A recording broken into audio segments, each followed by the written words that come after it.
बहुत दिन पहले की बात है। ये भगवान महात्मा बुद्ध के समय की घटना है। महात्मा बुद्ध जब भी भिक्षाटन के लिए जाते और आम लोग उनको अनाज भिक्षा में तो देते ही थे, कभी कभी उनको घेर कर अपने मन में उपस्थित सवालों का समाधान के लिए उनसे प्रश्न भी पूछते थे। एक दिन एक व्यक्ति ने भगवान बुद्ध से पूछा, प्रभु, जीवन का मूल्य क्या है? भगवान बुद्ध ने उस व्यक्ति को एक चमकता हुआ पत्थर दिया और कहा, जाओ इस पत्थर का मूल्य पता करके आओ, पर ध्यान रहे तुम्हें इस पत्थर को बेचना नहीं है, केवल इसका मूल्य पता करना है। ये व्यक्ति पत्थर लेकर अपने गांव के बाजार में सबसे पहले गया। एक फल वाले के पास गया जो संतरे बेच रहा था। उस फल वाले को उसने पत्थर दिखाते हुए उसकी कीमत पूछी। उसने उस पत्थर की कीमत कुल 12 संतरे लगाई।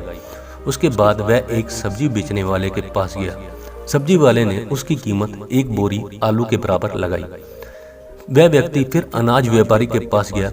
उसने उस पत्थर की कीमत एक बोरी अनाज के बराबर लगाई। इसके बाद वह व्यक्ति सोने चांदी के व्यापारी के पास गया और सोनार को उस पत्थर को दिखाया और उससे उसका मूल्य पूछा। तो सोनार ने उस पत्थर को देखते हुए कहा, 50 लाख में मुझे इस पत्थर को बेच दो। उस व्यक्ति ने सोनार को मना कर दिया। सोनार ने फिर कहा, भाई 2 करोड़ में दे दो, या तुम ही बता दो इसकी क्या कीमत, तुम क्या लोगे? उस आदमी ने सोनार से कहा, मेरे गुरु ने इस पत्थर को बेचने से मना किया है। इसके बाद वह व्यक्ति हीरे के एक जोरी के पास गया। जोरी ने उस पत्थर को देखा। उसने उसे रूबी के रूप में पहचाना।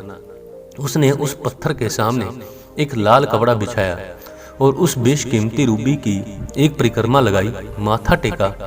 फिर जोरी उस व्यक्ति से पूछने लगा, कहाँ से लाए भाई ये बेशकीमती रूबी? सारी कायनात क्या, सारी दुनिया बेचकर भी इस अनमोल पत्थर की कीमत नहीं लगाई जा सकती।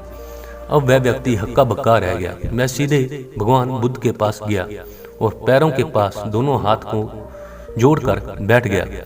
उसने पूरी कहानी भगवान बुद्ध को सुनाई और बोला, प्रभु, अब आप ही बताओ मानवीय जीवन का मूल्य क्या है? भगवान बुद्ध मुस्कुराते हुए बोले, फल वाला जो संतरे का व्यापारी था, उसने पत्थर की कीमत 12 संतरे लगाई।